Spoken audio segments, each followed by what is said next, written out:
Napoleon Bonaparte's rise began on the island of Corsica, where he was born in 1769. He grew up in a world of political instability, and that shaped his ambition.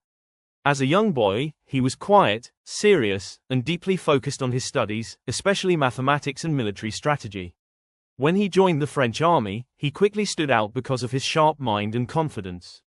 As the French Revolution shook the country, Napoleon found opportunities that did not exist before. France needed strong commanders, and he was ready to prove himself.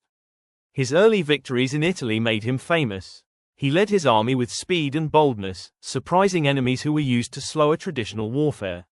Soldiers admired him because he shared their hardships and moved at the front, not behind them. His fame grew even more after his campaign in Egypt. Although the mission was not fully successful, it showed Europe that Napoleon was not afraid to attempt big, risky projects. When he returned to France, the government was weak and divided. Napoleon took advantage of this moment and helped overthrow the existing rulers, eventually declaring himself first consul.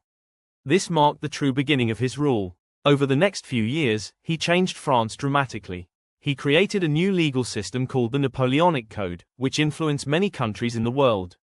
He improved education, modernized the economy, and built a strong central government. Many people in France supported him because he brought stability after years of chaos. In 1804, Napoleon crowned himself emperor. This shocked many European kings, who saw him as a threat. Soon, almost all of Europe was pulled into war. Napoleon won many battles through clever planning and rapid movement. His most famous victory was at Austerlitz, where he defeated the combined armies of Austria and Russia. For a time, he controlled more territory than anyone since the Roman Empire. However, his ambition pushed him too far.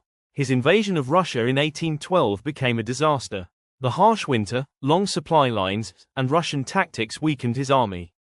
When he retreated, he lost hundreds of thousands of soldiers, and his strength in Europe collapsed. One by one, enemy nations rose against him. In 1814, Napoleon was forced to give up his throne and was exiled to the island of Elba. But he refused to fade away. He escaped and returned to France, where crowds welcomed him back. This dramatic comeback lasted only 100 days. In 1815, at the Battle of Waterloo, his final defeat ended his rule forever.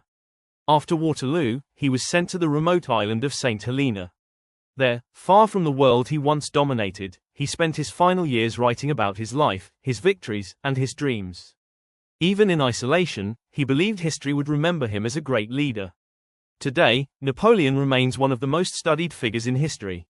Some admire him for his military genius and reforms that modernized Europe. Others criticize his endless wars and desire for absolute power. But no one can deny that he shaped the history of Europe in a way few individuals ever have.